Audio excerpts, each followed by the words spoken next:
Okay, today we are going to talk a little bit about production, which is the reason why I may not make as many posts this month, because we've got a big order we're working on here. So we're making some Christmas ornaments. These are an exclusive that we're doing for the Toledo Museum of Art. We've done this a few times for them. Maybe I'll put a nice picture of it right here, finished ornament. So what we've done here is I've outsourced and helped make all these parts. It's got the leaves, the stem, these berries, they're like winter berries, and then at the end it's going to get a little bit of sandblasting to represent some frost on there. It'll be very nice. But we've got to make a bunch of these. So we're going to talk about production. I don't like to do production every day, all day, but I find it a useful, it's a discipline for one thing, but it's also a kind of a meditative practice. So I find a certain amount of production to be a really healthy thing to do. It's a kind of meditation, and it keeps a certain focus. It's also, the money's also nice. So we'll talk a little bit about doing some production here. You know, in America, people sometimes think if you're a real artist, you don't do any production. But when I was in Japan teaching, I was this guest instructor at Osaka University of Arts. One of the teachers there pulled me aside and said, please be sure to teach our students some production techniques and maybe even some production designs, because every artist needs to have some production. When you're doing production, if it's a custom thing, it's good if you've got enough of an order to justify all the time that it takes to actually go in and come up with a design and work it out. So this was a custom thing we worked out with the buyer from the museum, and we went back and forth on different design ideas. This is what we came up with. So production, it's good if you can have things organized so that you can move things through in a continuous line. I've got parts at different stages. So what you'll see, because my kiln space is sort of limited, I have things sort of set up to do one ornament at a time, but we're hitting it at different stages. So whereas if you're making them one at a time, you might have to wait at a certain moment, at a certain part of the process for things to anneal, or it's good to let things soak or whatever. In this case, it's set up a little bit like a cooking show, so that you'll see all the different stages. So it's like I'm going through doing one complete ornament, but I'm doing all the steps on like 3 or 4 different pieces. I'm doing one step on 3 or 4 different ornaments. It's good to have a lot of parts made ahead of time. Maybe here I'll show you some pictures of all the parts. Each ornament has multiple leaves and berries. We've got those all set up here nicely. I made a handle. I made several of these handles. These are what we used to make the piece. I gave it, instead of just having one rod, I gave it this extra piece on the side so that I can hold it and keep it from rotating without having to squeeze very hard. If you're doing multiple pieces, you know, it might not seem like a lot, the weight on the end of this punty to keep it from rotating, because this ornament's sort of asymmetrical, as you can see. But as you're doing a lot of them, it sort of creates some ergonomic stress, so it's a little better to have something that won't pivot in my hand by itself, and that I can flip it around very nicely.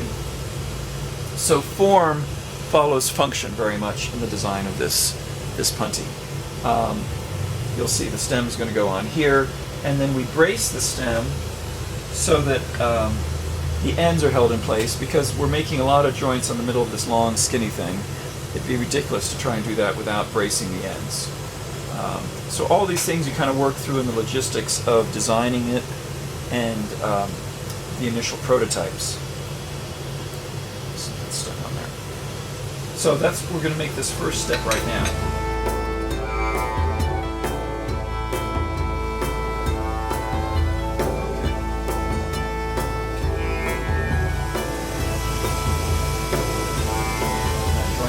This end is going to be scrap, so it doesn't have to be pretty. It just just needs to be functional enough to hold together without breaking or doing anything weird while we're using it. So we're going to stretch out about half of this and give it a curl. And I always, with production, it's always a good idea to have samples. You want to have a sample of your finished piece to make sure that you are consistent. And also it's sometimes good to have samples of your intermediate steps so that you don't have to think too much while you're doing it, especially if it's a complicated piece like this with lots of parts. It's nice to have a reference just to make sure you're consistent. Without a model or a sample, it's very easy to creep and start making your pieces slightly bigger each time or slightly smaller each time or something. You get some divergence that's happening. And if you don't have a standard sample to refer to, you'll drift. And before you know it, you're doing something that makes it cost you more without realizing it, like you're taking more time or you're making it bigger, you're using more glass, which with some colors can be a big deal. They're expensive colors. So here we go. Here's the, you can see the use of this punty. And that's all set. So now that's going to go into my kiln over here, slot, put this one in there. So that's going to sit during the course of making this next one. And that just sort of anneals it a little bit and makes sure these joints aren't under too much stress. Okay, and this is nice and warmed up.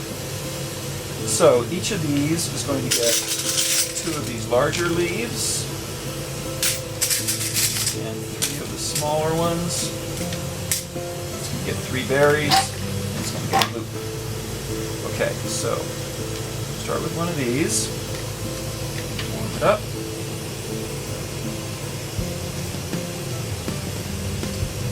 This particular brown glass is a little bit temperamental. If you just heat it too strongly in one spot, it tends to boil. It doesn't foam up. Oops, got too excited there.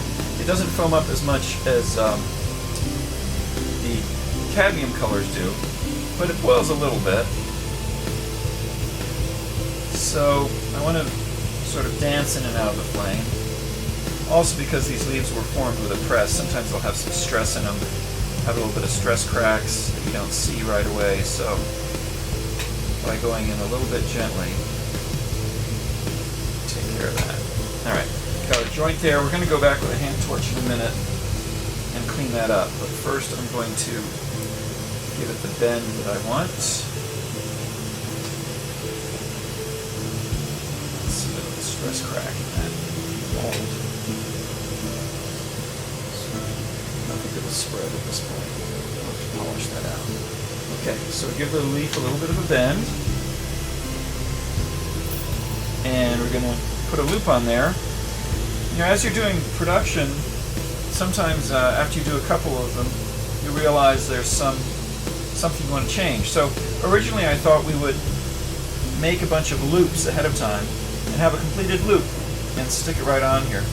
But because of the temperamental quality of this brown, I found that to get a good joint, it was boiling that glass a little bit, and then you'd have a foamy joint, which was not as strong. So I found a better option here, is just to seal a straight rod on there, and bend it around. End up with a smoother and stronger joint. Okay, now go over here. Hand torch, find any cracks or devet, the weirdness, smooth it out. Because it's not real thick, this base joint, I have to heat one side, let it solidify, and come around and do another side. Let's see that. Let's get the camera. I tend to flop a little. So we shift it around so the gravity remains our friend. Okay, now am I happy with that angle? I think I'm going to tweak this a little bit. Like that. Okay. Now these ornaments I designed them intentionally so that you have the option. Each one's a little bit different. They don't have to be dun dun dun dun exactly mechanical. That would be driving me crazy. Oops, that punty failed.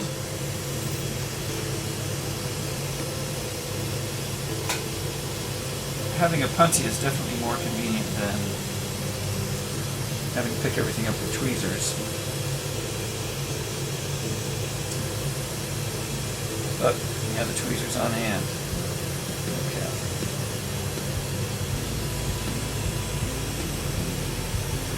There we go. And where the punty was, that little punty scar, it's going to tend to lose some color. These are made with a white, translucent white glass with some red powder on it. And so right at the end where that punty came off, I'm going to give it a little bit more of the powder just to make sure there isn't too pale where the scar is. And make sure this gets heated all the way through. Got a little bit of a crack from the being picked up with tweezers since it came off that punty, which is not what normally happens. Okay, now I'm going in with a hand torch.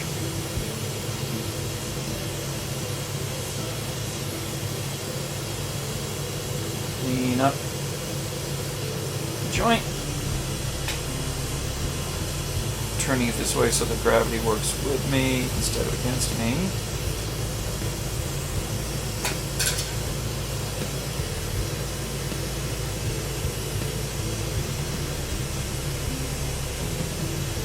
Okay, it's going to hang something like that.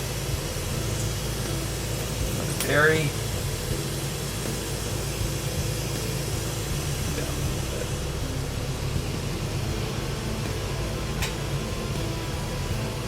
This red is a striking color so that you'll see it goes away and it will come back.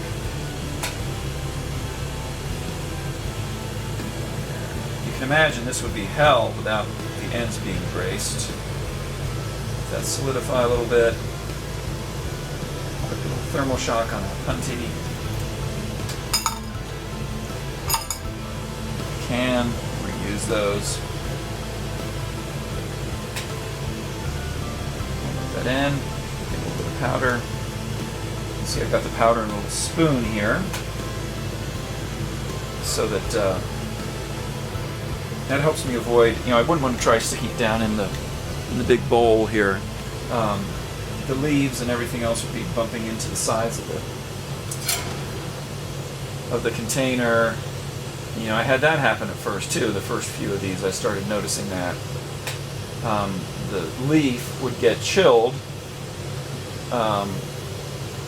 as I was putting the powder on there, and then I'd get a crack showing up in the leaf later. So when you're doing a production run, you sort of keep an eye out for any little weirdnesses like that, anything that starts happening, and then you can adjust your process to compensate for that. So that's one of the things that's kind of interesting about production, is the problem solving involved. How do you make something work, not just once, but consistently?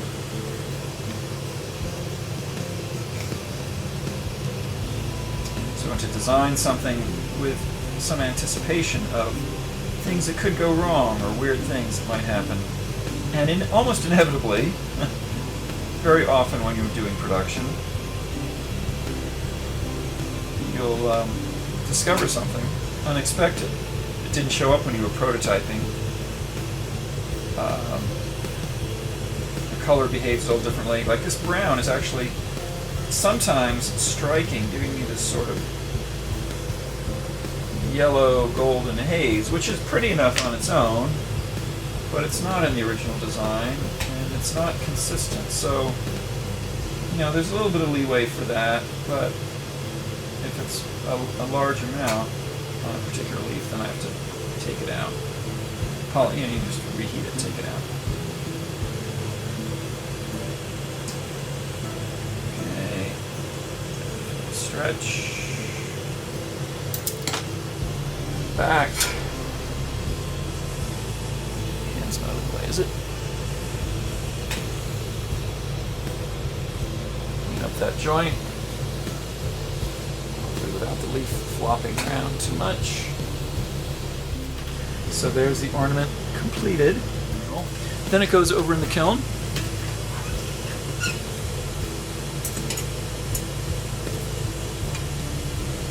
Here's a previous one. Comes out now. Check it. I've got a strong light source up here. The berries. And they look okay. So this one gets set aside to finish cooling. These aren't fully annealed, but it's enough to keep them from cracking the rest of the process. And I've got this one that I had pulled out earlier and cooled off. So again, it's like a cooking show, going through all the different stages. I'm going to take off this punty.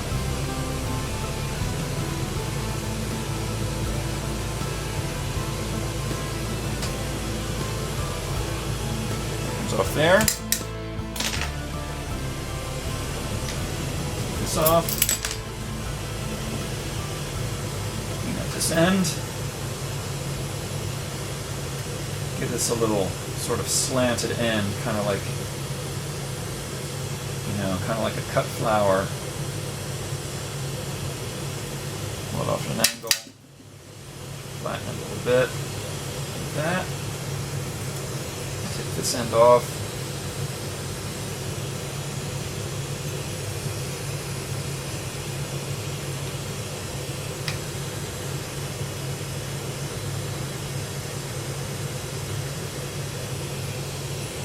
There it is. There's a finished ornament.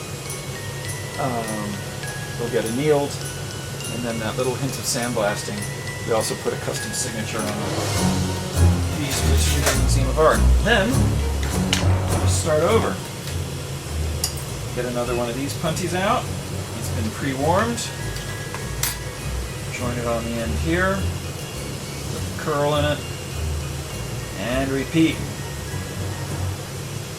I used to think meditation was just getting out of your body, but I've been meditating for like 40 years, and I find lately meditation is about getting into your body. So this kind of production is actually like an active meditation. Or if you want, you can just meditate on the money.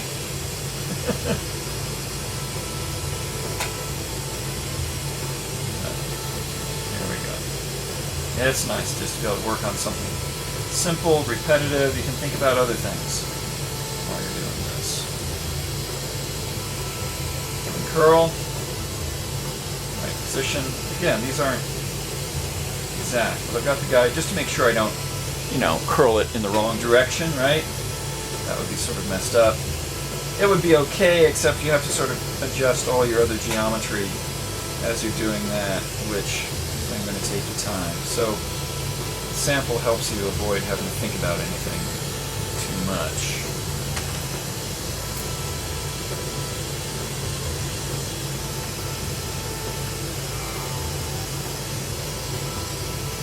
Turn that on there. Even though this is just a temporary brace, I'm not going to leave it like that. You don't leave a rough joint like that on a brace. No, no, no.